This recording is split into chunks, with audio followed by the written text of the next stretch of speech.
과연 지금 대한민국에서 국정 마비와 국헌 문란을 벌이고 있는 세력이 누구입니까? 지난 2년 반 동안 거대 야당은 국민이 뽑은 대통령을 인정하지 않고 끌어내리기 위해 퇴진과 탄핵 선동을 멈추지 않았습니다. 대선 결과를 승복하지 않은 것입니다. 대선 이후부터 현재까지 무려 178회에 달하는 대통령 퇴진 탄핵 집회가 임기 초부터 열렸습니다. 대통령의 국정 운영을 마비시키기 위해 우리 정부 출범 이후부터 지금까지 수십 명의 정부 공직자 탄핵을 추진했습니다. 탄핵된 공직자들은 아무 잘못이 없어도 소추부터 판결 선고시까지 장기간 직무가 정지됩니다. 탄핵이 발의되고 소추가 이루어지기 전 많은 공직자들이 자진 사퇴하기도 하였습니다.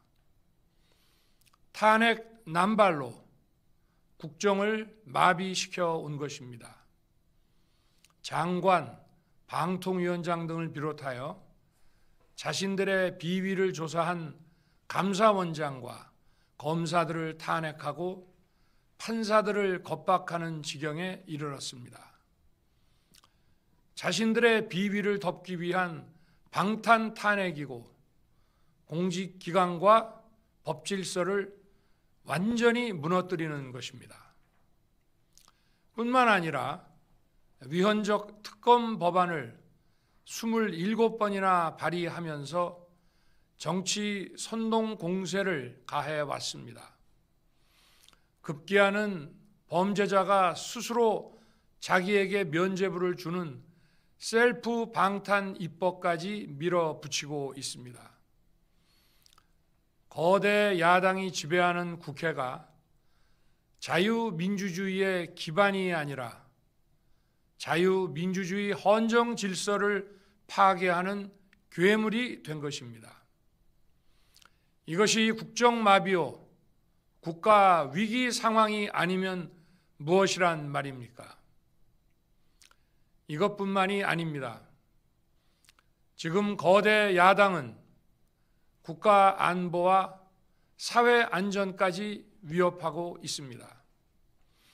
예를 들어 지난 6월 중국인 3명이 드론을 띄워 부산에 정박 중이던 미국 항공모함을 촬영하다 적발된 사건이 있었습니다. 이들의 스마트폰과 노트북에서는 최소 2년 이상 한국의 군사시설들을 촬영한 사진들이 발견됐습니다. 지난달 40일에는 40대 중국인이 드론으로 국정원을 촬영하다 붙잡혔습니다. 이 사람은 중국에서 입국하자마자 곧장 국정원으로 가서 이 같은 일을 벌인 것으로 확인됐습니다. 하지만 현행 법률로는 외국인의 간첩 행위를 간첩죄로 처벌할 길이 없습니다. 이러한 상황을 막기 위해 형법의 간첩죄 조항을 수정하려 하였지만 거대 야당이 완강히 가로막고 있습니다. 지난 정권 당시 국정원의 대공수사권을 박탈한 것도 모자라서 국가보안법 폐지도 시도하고 있습니다. 국가 안보를 위협하는 간첩을 잡지 말라는 것 아닙니까? 북한의 불법적인 핵무장과 미사일 위협 도발에도 GPS 교란과 오물 풍선에도 민주노총 간첩 사건에도 거대 야당은 이에 동조할 뿐 아니라 오히려 북한 편을 들면서 이에 대응하기 위해 고군분투하는 정부를 흠집내기만 했습니다.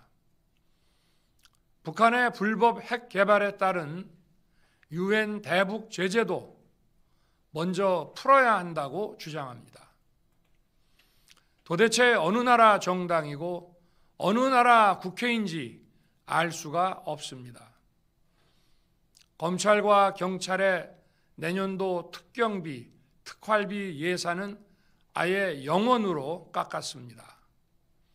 금융사기 사건, 사회적 약자 대상 범죄, 마약 수사 등 민생침해 사건 수사, 그리고 대공수사에 쓰이는 기묘한 예산입니다. 마약, 딥페이크 범죄 대응 예산까지도 대폭 삭감했습니다.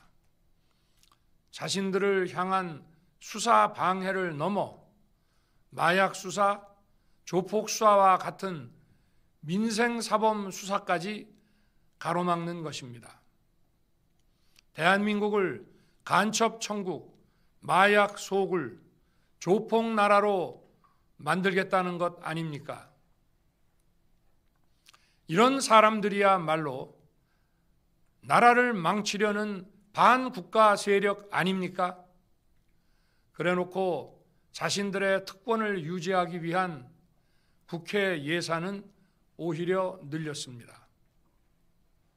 경제도 위기 비상 상황입니다.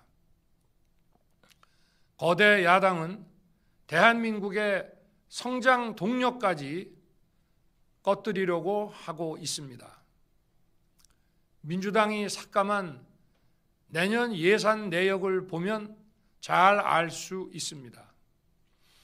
원전 생태계 지원 예산을 삭감하고 체코 원전 수출 지원 예산은 무려 90%를 깎아버렸습니다. 차세대 원전 개발 관련 예산은 거의 전액을 삭감했습니다. 기초과학연구, 양자, 반도체, 바이오 등 미래 성장 동력 예산도 대폭 삭감했습니다. 동해가스전 시추 예산, 이른바 대왕고래 사업 예산도 사실상 전액 삭감했습니다. 청년 일자리 지원 사업, 취약계층 아동 자산 형성 지원 사업, 아이들 돌봄 수당까지 손을 댔습니다. 산업 생태계 조성을 위한 혁신 성장 펀드, 강소기업 육성 예산도 삭감했습니다. 재해 대책 예비비는 무려 1조 원을 삭감하고 팬데믹 대비를 위한 백신 개발과 관련 R&D 예산도 깎았습니다. 이처럼 지금 대한민국은 거대 야당의 의회 독재와 폭거로 국정이 마비되고 사회 질서가 교란되어 행정과 사법의 정상적인 수행이 불가능한 상황입니다. 국민 여러분, 여기까지는 국민 여러분께서도 많이 아시고 계실 것입니다. 하지만 제가 비상계엄이라는 엄중한 결단을 내리기까지 그동안 직접 차마 밝히지 못했던 더 심각한 일들이 많이 있습니다. 작년 하반기 선거관리위원회를 비롯한 헌법기관들과 정부 기관에 대해 북한의 해킹 공격이 있었습니다. 국가정보원이 이를 발견하고 정보 유출과 전산 시스템 안전성을 점검하고자 했습니다. 다른 모든 기관들은 자신들의 참관하에 국정원이 점검하는 것에 동의하여 시스템 점검이 진행되었습니다. 그러나 선거관리위원회는 헌법기관임을 내세우며 완강히 거부하였습니다.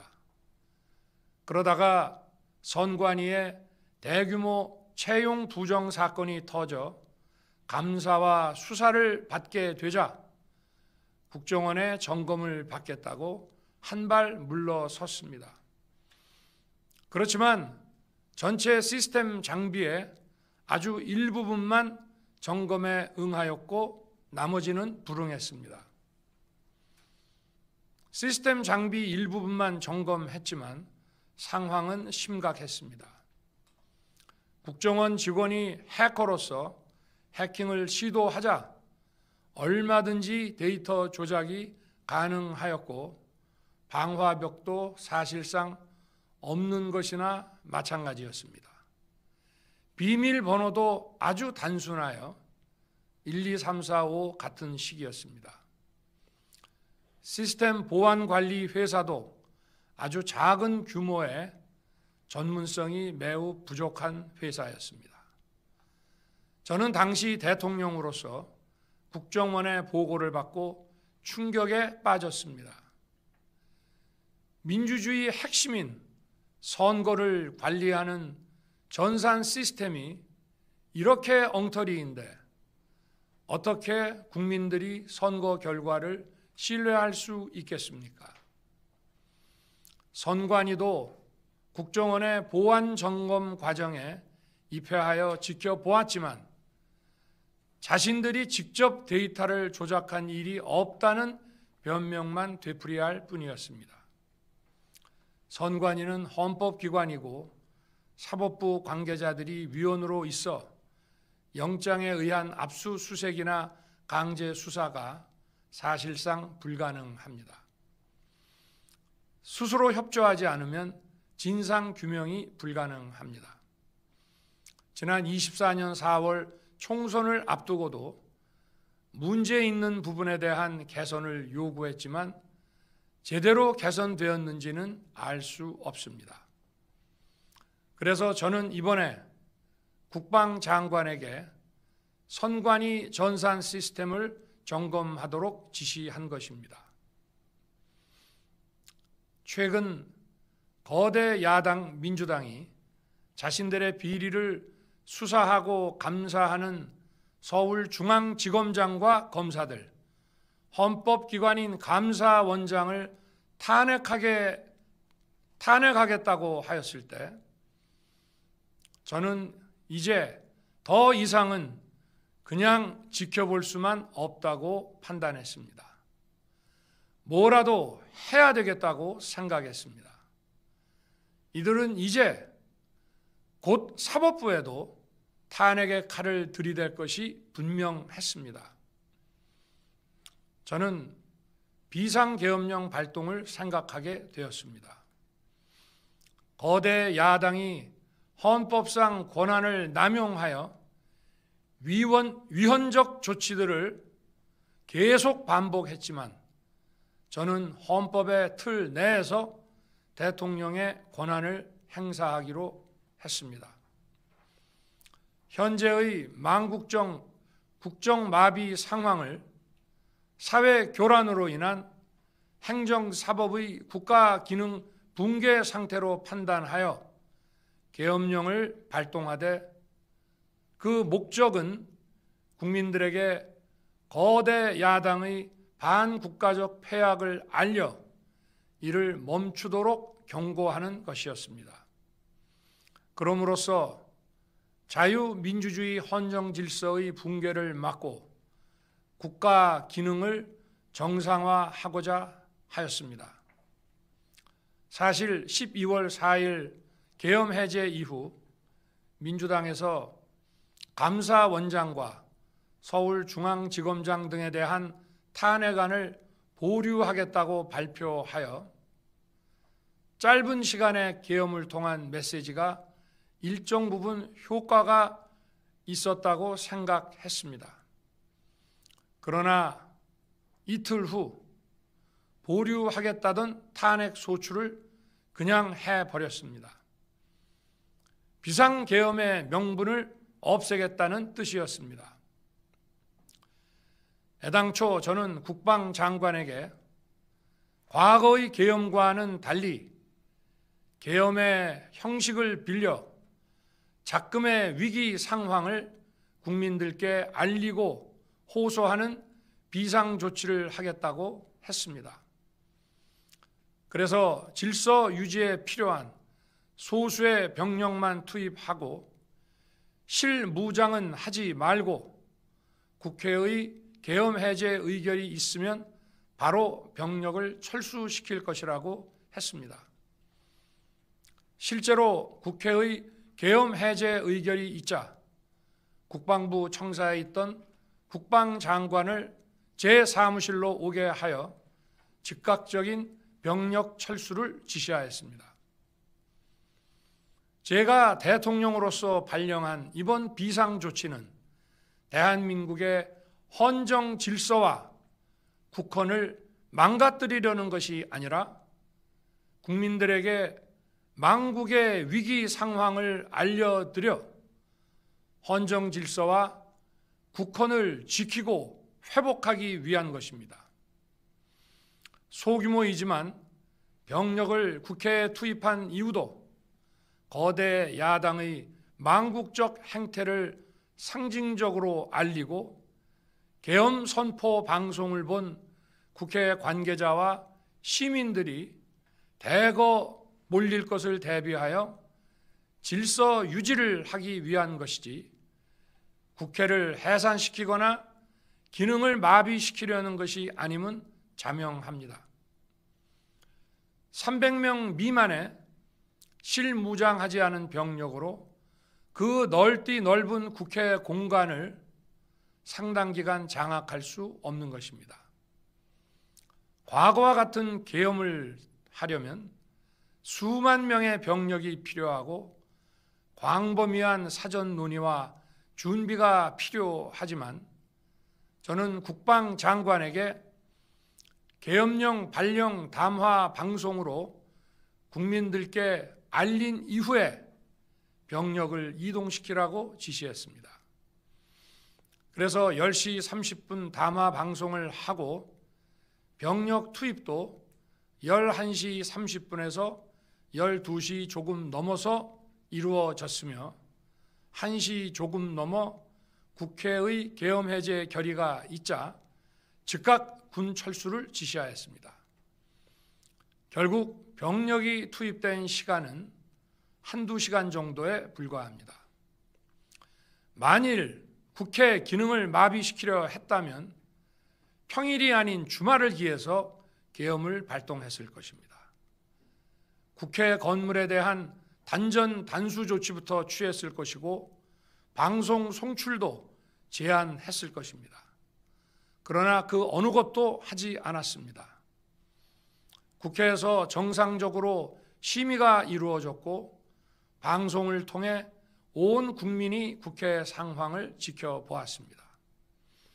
자유민주 헌정 질서를 회복하고 수호하기 위해 국민들께 망국적 상황을 호소하는 불가피한 비상조치를 했지만 사상자가 발생하지 않도록 안전사고 방지에 만전을 기하도록 하였고 사병이 아닌 부사관 이상 정예 병력만 이동시키도록 한 것입니다.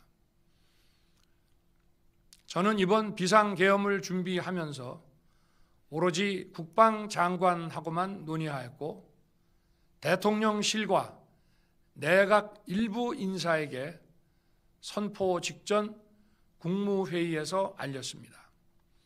각자의 담당 업무 관점에서 우려되는 반대 의견 개진도 많았습니다. 저는 국정 전반을 보는 대통령의 입장에서 현 상황에서 이런 조치가 불가피하다고 설명했습니다. 군 관계자들은 모두 대통령의 비상계엄 발표 이후 병력 이동 지시를 따른 것이니만큼 이들에게는 전혀 잘못이 없습니다. 그리고 분명히 말씀드리지만 저는 국회 관계자의 국회 출입을 막지 않도록 하였고 그래서 국회의원과 엄청나게 많은 인파가 국회 마당과 본관, 본회의장으로 들어갔고 계엄 해제 안건 심의도 진행된 것입니다. 그런데도 어떻게든 내란죄를 만들어 대통령을 끌어내리기 위해 수많은 허위 선동을 만들어내고 있습니다. 도대체 2시간짜리 내란이라는 것이 있습니까? 질서 유지를 위해 소수의 병력을 잠시 투입한 것이 폭동이란 말입니까? 거대 야당이 거짓 선동으로 탄핵을 서두르는 이유가 무엇이겠습니까? 단 하나입니다. 거대 야당 대표의 유죄 선고가 임박하자 대통령의 탄핵을 통해 이를 회피하고 조기 대선을 치르려는 것입니다. 국가 시스템을 무너뜨려서라도 자신의 범죄를 덮고 국정을 장악하려는 것입니다. 이야말로 국헌문란 행위 아닙니까? 저를 탄핵하든 수사하든 저는 이에 당당히 맞설 것입니다. 저는 이번 계엄 선포와 관련해서 법적, 정치적 책임 문제를 회피하지 않겠다고 이미 말씀드린 바 있습니다. 저는 대통령 취임 이후 지금까지 단 한순간도 개인적인 인기나 대통령 임기, 자리 보존에 연연해 온 적이 없습니다. 자리 보존 생각만 있었다면 국헌문란 세력과 구태여 맞서 싸울 일도 없었고 이번과 같이 비상계엄을 선포하는 일은 더더욱 없었을 것입니다. 5년 임기 자리 지키기에만 매달려 국가와 국민을 외면할 수 없었습니다. 저를 뽑아주신 국민의 뜻을 저버릴 수 없었습니다. 하루가 멀다 하고 다수의 힘으로 입법 폭거를 일삼고 오로지 방탄에만 혈안되어 있는 거대 야당의 의회 독재에 맞서 대한민국의 자유민주주의와 헌정 질서를 지키려 했던 것입니다. 그 길밖에 없다고 판단해서 내린 대통령의 헌법적 결단이자 통치 행위가 어떻게 내란이 될 수 있습니까? 대통령의 비상계엄 선포권 행사는 사명권 행사, 외교권 행사와 같은 사법심사의 대상이 되지 않는 통치 행위입니다. 국민 여러분, 지금 야당은 저를 중범죄자로 몰면서 당장 대통령직에서 끌어내리려 하고 있습니다. 만일 망국적 국헌문란 세력이 이 나라를 지배한다면 어떤 일이 벌어지겠습니까? 위헌적인 법률, 셀프 면죄부 법률, 경제 폭망 법률들이 국회를 무차별 통과해서 이 나라를 완전히 부술 것입니다. 원전산업, 반도체 산업을 비롯한 미래 성장 동력은 고사될 것이고 중국산 태양광 시설들이 전국의 살림을 파괴할 것입니다. 우리 안보와 경제의 기반인 한미 동맹, 한미일 공조는 또다시 무너질 것입니다. 북한은 핵과 미사일을 고도화하여 우리의 삶을 더 심각하게 위협할 것입니다. 그러면 이 나라 대한민국의 미래가 어떻게 되겠습니까? 간첩이 활개치고 마약이 미래 세대를 망가뜨리고 조폭이 설치는 그런 나라가 되지 않겠습니까? 지금껏 국정마비와 국헌문란을 주도한 세력과 범죄자 집단이 국정을 장악하고 대한민국의 미래를 위협하는 일만큼은 어떤 일이 있어도 막아야 합니다. 저는 끝까지 싸울 것입니다. 국민 여러분, 국정마비의 망국적 비상 상황에서 나라를 지키기 위해, 국정을 정상화하기 위해 대통령의 법적 권한으로 행사한 비상계엄 조치는 대통령의 고도의 정치적 판단이고 오로지 국회의 해제 요구만으로 통제할 수 있는 것입니다. 이것이 사법부의 판례와 헌법학계의 다수 의견임을 많은 분들이 알고 있습니다. 저는 국회 해제 요구를 즉각 수용했습니다. 계엄 발령 요건에 관해 다른 생각을 가지고 계신 분들도 있습니다만, 나라를 살리려는 비상 조치를 나라를 망치려는 내란 행위로 보는 것은 여러 헌법학자와 법률가들이 지적하는 바와 같이 우리 헌법과 법 체계를 심각한 위험에 빠뜨리는 것입니다. 저는 묻고 싶습니다. 지금 여기저기서 광란에 칼춤을 추는 사람들은 나라가 이 상태에 오기까지 어디서 도대체 무엇을 했습니까? 대한민국의 상황이 위태롭고 위기에 놓여 있다는 생각도 전혀 하지 않았다는 말입니까? 공직자들에게 당부합니다. 엄중한 안보 상황과 글로벌 경제 위기에서 국민의 안전과 민생을 지키는 일에 흔들림 없이 매진해 주시기 바랍니다. 국민 여러분, 지난 2년 반 저는 오로지 국민만 바라보며 자유민주주의를 지키고 재건하기 위해 불의와 부정, 민주주의를 가장한 폭거에 맞서 싸웠습니다. 피와 땀으로 지켜온 대한민국, 우리의 자유민주주의를 지키는 길에 모두 하나가 되어 주시길 간곡한 마음으로 호소드립니다. 저는 마지막 순간까지 국민 여러분과 함께 싸우겠습니다.